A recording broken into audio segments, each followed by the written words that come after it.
Hello friends, welcome ഷേക്ക classes. പിന്നെ നമുക്ക് ഇന്ന് ഫസ്റ്റ് ലോ ഓഫ് തെർമോഡൈനാമിക്സ് പ്രകാരം ഡിഫറെന്റ് എന്താണ് തെർമോഡൈനാമിക് പ്രോസസ്സുകൾ നടക്കുന്ന സമയത്ത് ഏതെല്ലാം ടേം സീറോ ആയിട്ട് വരുന്നു, അത് വെച്ചിട്ട് ഫസ്റ്റ് ലോ ഓഫ് തെർമോഡൈനാമിക്സിന് ഇക്വേഷനിൽ എന്ത് മാറ്റം ഉണ്ടായിരിക്കും എന്ന് നോക്കാം.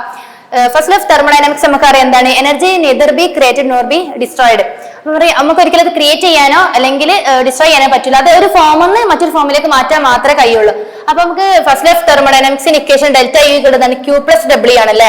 ഐസോതെർമൽ കണ്ടീഷൻ നമുക്കറിയാം ഏത് വാല്യൂ ആണ് സീറോ ആയിട്ട് മാറുന്നത്. ഐസോതെർമൽ കണ്ടീഷനിൽ നമുക്കറിയാം ഡെൽറ്റ ടി എന്താണ് സീറോ ആണ്. ഡെൽറ്റ യു എന്തായിരിക്കും ഐസോതെർമൽ കണ്ടീഷനിൽ എന്തായിരിക്കും സീറോ ആയിരിക്കും അല്ലെ.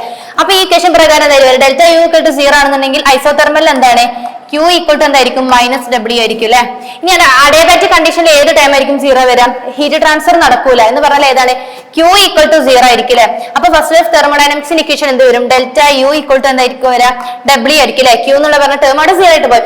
ഐസോകോറിക് കണ്ടീഷൻ ആണ്. ഐസോകോറിക് എന്ന് പറഞ്ഞാൽ എന്താണ്, കോൺസ്റ്റന്റ് വോളിയാണ്. കോൺസ്റ്റന്റ് വോളിയം എന്ന് പറഞ്ഞാൽ ഡെൽറ്റ വി സീറോ ആയിരിക്കും. ഫൈനൽ വോളിയം ഇനീഷ്യൽ വോളിയം എന്തായിരിക്കും ഈക്വൽ ആയിരിക്കും. അതുകൊണ്ട് തന്നെ വർക്ക് ഡൺ ആയിരിക്കും അവിടെ സീറോ ഉണ്ടാവുക.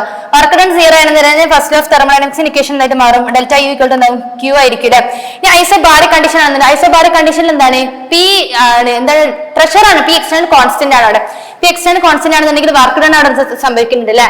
അപ്പൊ ഫസ്റ്റ് ലോ ഓഫ് തെർമോഡൈനാമിക്സ് പ്രകാരം delta U equal to Q plus W ആണ്.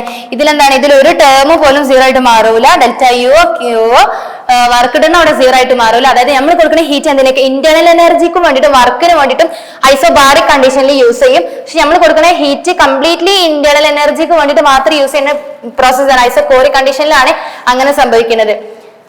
ഓക്കെ.